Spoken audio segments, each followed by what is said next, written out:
बिस्मिल्लाहिर्रहमानिर्रहीम। अस्सलाम वालेकुम। मैं हूं बुशरा सदीकी और ये है आपका अपना यूट्यूब और फेसबुक चैनल। आज सुप्रीम कोर्ट में फुल बेंच 13 जजेस ने मखसूस नशस्तों के हवाले से समाअत की। और जैसे कि आप जानते हैं कि कल इस्लामाबाद हाई कोर्ट की अदालत में, जिसको हेड कर रहे थे चीफ वहाँ के इस्लामाबाद हाई कोर्ट के जस्टिस साहब आमिर फारूक साहब, उनकी अदालत से पीटीआई इमरान खान और शाह महमूद को एक बहुत बड़ा रिलीफ मिला।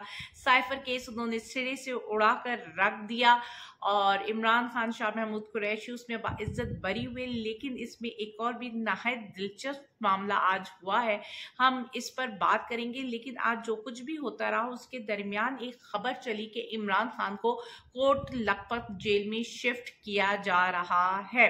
अच्छा, मैं इन तमाम मौजू पर बात करूंगी, लेकिन मौजू पर बात करने से पहले मैं चाहूंगी कि थोड़ा सा इंडिया के इलेक्शंस को डिस्कस कर लिया जाए, जो कि ख़त्म हो चुके हैं। 6 हफ्तों का ये प्रोसेस होता है जो कि आज इख्तिताम पजीर हुआ है और अभी काउंटिंग जारी है। कल तक ये काउंटिंग कंप्लीट हो जाएगी तो मुकम्मल नताइज सामने आएंगे। लेकिन अपेरेंटली जो रिजल्ट आया है उसमें मोदी सरकार लीड कर रही है, मोदी और उसके इत्तेहादी लीड कर रहे हैं। लेकिन अभी उन्होंने उतनी अब तक के रिजल्ट के मुताबिक सिर्फ 240 सीटें हासिल की हैं, जबकि हुकूमत साजी के लिए, हुकूमत बनाने के लिए, जिसे हम पाकिस्तान में सादा अक्सरियत कहते हैं, उसके लिए 272 सीट्स चाहिए। क्योंकि टोटल जी ये 543 सीट्स होती हैं, जिनमें से अभी तक 240 सीट्स मिली है मोदी और उनके अलायंस को, और अभी काउंटिंग जारी है। तो अपेरेंटली मोदी ही लीड कर रहे हैं और उन्होंने अपनी विक्ट्री, जिसे कहते हैं, अनाउंस भी कर दी है। लेकिन ये मोदी के लिए बड़ा सेटबैक समझ लें। इलेक्शन था, बड़ा नाउम्मीद हुए होंगे वो इस इलेक्शन से, क्योंकि लास्ट टाइम जब वो जीते थे तो उनको 300 से ज्यादा सीटें मिली थी। और इस दफा जिस तरह वो क्लेम कर रहे थे कि 400 से ज्यादा सीटें वो लेंगे, क्योंकि सारा मीडिया उनके हाथों में था, एजेंसीज, अदलिया, जिस तरह पाकिस्तान में सब उनके हाथों की कठपुतली बने हुए थे। लेकिन उसके बावजूद भी उन्होंने सिर्फ अभी तक 240 सीटें ली हैं और 272 सीटें चाहिए हुकूमत साजी के लिए। अच्छा, दूसरी तरफ देखें, एक और जो सबसे बड़ा सेटबैक हुआ है मोदी को, वो हुआ है उत्तर प्रदेश में। उत्तर प्रदेश जो स्टेट है उसकी जो टोटल आबादी है वो 240 मिलियन, यानी कि समझ लीजिए पाकिस्तान, पूरे मुल्क पाकिस्तान में जितनी आबादी है उतनी ही आबादी उनके उत्तर प्रदेश एक स्टेट में मौजूद है। और वो ये स्टेट है जहां पे उन्होंने बाबरी मस्जिद को शहीद करके अपना राम मस्जिद तामीर करवाया है। उस स्टेट से वो नहीं जीत पाए। उस स्टेट में टोटल 80 सीटें होती हैं, जिसमें से 43 इंडियन कांग्रेस और उनके अलायंस ने जीती हैं। अच्छा, अभी राहुल गांधी ने भी प्रेस कॉन्फ्रेंस की और बहुत धुआंधार प्रेस कॉन्फ्रेंस की है और उन्होंने नताइज तस्लीम करने से इनकार कर दिए हैं। उन्होंने कहा कि जी, ये जो हमने इलेक्शन लड़ा ये सिर्फ मोदी के खिलाफ नहीं लड़ा, हमने अदलिया के खिलाफ, हमने मीडिया के खिलाफ, हमने इंटेलिजेंस एजेंसीज के खिलाफ ये इलेक्शन लड़ा है। और उन्होंने मुल्कगीर एहतजाजी तहरीक चलाने का भी अंदिया दे दिया है। तो ये कहना गलत नहीं होगा कि जिस तरह इलेक्शन के बाद पाकिस्तान में स्टेबिलिटी आने के बजाय ज़्यादा कियोस, अफरा तफरी बढ़ गई है, इसी तरह इंडिया में भी इस इलेक्शन के बाद स्टेबिलिटी नहीं आएगी, बल्कि अफरा तफरी और हंगामी हालात ही रहेंगे। क्योंकि जहां मोदी को 90% उन कट्टर हिंदुओं की सपोर्ट हासिल है, तो दूसरी तरफ गांधी को, राहुल गांधी को 100% अकलियतों की सपोर्ट हासिल है। यानी कि वो लोग जो नॉन हिंदू हैं, जिसमें मुस्लिम्स भी हैं, सिख्स भी हैं और दीगर अकलियती मज़ाहिब भी है, उनकी सपोर्ट राहुल गांधी को हासिल है और 100% सपोर्ट हासिल है।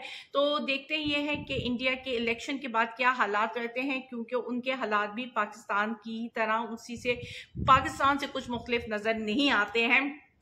लेकिन चलते हैं वापस अपने पाकिस्तान में आते हैं और डिस्कस करते हैं कि जी, आज मखसूस नशस्तों के हवाले से जो केस था, जो कि फुल बेंच सुप्रीम कोर्ट की समाअत कर रही है, वहाँ पे जो हालात हैं, जो माहौल रहा बड़ा दिलचस्प रहा।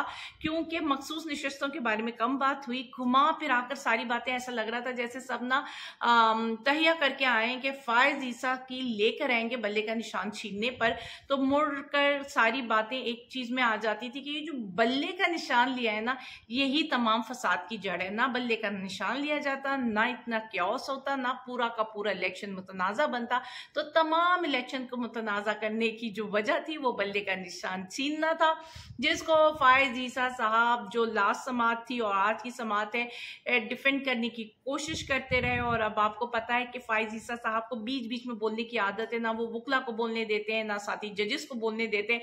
लेकिन इस दफा मेरे ख्याल से सब जो है फायज ईसा साहब की आदत से वाकिफ हो चुके हैं, तो उन्होंने उसको काउंटर करना सीख लिया है। तो अब जैसे फायज ईसा साहब किसी को बीच में रोकते हैं तो या अपने फेलो जजेस को रोकते हैं तो वो फौरन बोल पड़ते हैं, बीच में जवाब आगे से देते हैं, उनको रिएक्ट करते हैं। तो बेचारे फायज ईसा साहब कहते हैं ओहो it's just on a lighter note जी, लाइटर नोट। तो इसी लाइटर नोट में फिर जो फैसल सदीकी साहब हैं सुन्नी इत्तेहाद कौंसिल के वकील जो दलाइल दे रहे थे, उन्होंने भी काफ़ी लाइटर नोट में बातें कर दी फायज ईसा साहब से, क्योंकि फायज ईसा साहब कह रहे थे कि जी सिर्फ एक निशान छीना है, पार्टी ख़त्म नहीं होती, और ये निशान तो फिर उम्मीदवार भी ले सकते थे, उन्होंने क्यों नहीं लिया। इस तरह की वो बातें करते रहे। तो जी फैसल साहब ने कहा जी ऑन लाइटर नोट फायज ईसा साहब, अगर आप ये ऑनरेबल जिसे कहते हैं माय लॉर्ड, अगर आप अपने जो आपने फैसला दिया था बल्ले का निशान छीनने वाला, उसमें अगर कुछ एक्सप्लेनेटरी नोट डाल देते इजाफी, तो शायद इलेक्शन कमीशन ये बात समझ जाता। लेकिन जी जितनी भी बातें हुई और उनका स्टैंड ये था कि हमने बल्ले का निशान इसलिए छीना, इंट्रा पार्टी इलेक्शन नहीं हुए, उन्होंने क्यों नहीं करवाए, इस तरह के सवाल होते रहे। लेकिन जो भी बातचीत होती थी वो मुड़ तोड़ के इसमें ही आती थी कि बल्ले का निशान क्यों छीना। लेकिन जो सबसे इंपॉर्टेंट पॉइंट था जो कि बाकी जजेस ने उठाया, जो अतर मनुल्लाह ने उठाया, वो था कि जी हम लोग हैं custodian of the fundamental right and the most important fundamental right is right to vote. यानी कि हम जो है निगहबान समझ लें, मुहाफिज हैं बुनियादी हकूक के, अवाम के बुनियादी हकूक के हम मुहाफिज हैं। और सबसे इंपॉर्टेंट बुनियादी हकूक होता है वो है राइट टू वोट, वोट देने का, जमहूर का वोट देने का हक। तो जब एक अवाम ने एक पार्टी को वोट दिया है तो हम किस तरह वो हक छीन सकते हैं, और वो पार्टी जिसको वोट ही नहीं मिले उसको दिया जा सकता है। तो ये डाका होगा अवाम के हक में, जिस तरह हम पहले ही बात कर सकते थे कि ये जमहूर के हक में डाका है। तो यही बात आज हुई भी है। अब देखते हैं कि आगे की समात जो 24 जून तक मुलतवी होती है उसमें वो क्या स्टैंड लेते हैं, किस तरह काजी फायज ईसा साहब जस्टिफाई कर सकते हैं, क्योंकि अभी बड़ी मुश्किल में हो रहे हैं। और फिर अगर आप लोग पूरी वो समात देखते हो जो सुप्रीम कोर्ट के चैनल में लाइव दिखाई जाती है तो आप एक्सप्रेशंस नोट कर सकते हैं। कभी फायज ईसा साहब सर को छुपाकर बैठे होते हैं, कभी आए बाएं शाये कर रहे होते हैं, तो बड़ा इंटरेस्टिंग माहौल होता है, बड़े दिलचस्प मुकालमे भी हो रहे हैं। और अब सारे जजेस बोल रहे होते हैं बीच में, चाहे उनको जितना भी टोका जाए, चाहे वकील को टोका जाए या कुछ जाए, लेकिन हर कोई कोशिश करता है कि अपनी बात को मुकम्मल किया जाए। तो शायद फायज ईसा साहब के लिए बड़ी परेशान कुन सिचुएशन होती है, क्योंकि वो अपनी डोमिनेंस कायम नहीं रख पा रहे हैं। लेकिन बात यही है कि आपने वोट एक पार्टी को दिया है, उसकी सीटें लेकर आप किसी और को कैसे दे सकते हो जो कि सीधा सीधा जमहूर के हक में डाका है, जो कि आप जिसे कहते हैं ना पंच लाइन कह लें पूरे केस की, या समरी कह लें पूरे केस की, यही है। लेकिन क्योंकि समात मुलतवी हो गई है और ईद की भी छुट्टियां हैं, तो हेलो हाय करके ईद की मुबारकबाद देकर बड़े अच्छे तरीके से ये समात मुलतवी हुई और अब 24 जून को इसकी समात होगी। यहाँ पे मैंने आपसे शुरू में कहा था कि साइफर में जी बाइज्जत बरी हो गए हैं इमरान खान, और आमिर फारूक की अदालत से बाइज्जत बरी हुई। ये बड़ी बात है, क्योंकि जिस तरह नईम पंजूता ने भी बताया कि हम सब खिलाफ थे कि जी हम आमिर फारूक की अदालत में नहीं जाएंगे, हमने अदम एतमाद किया था।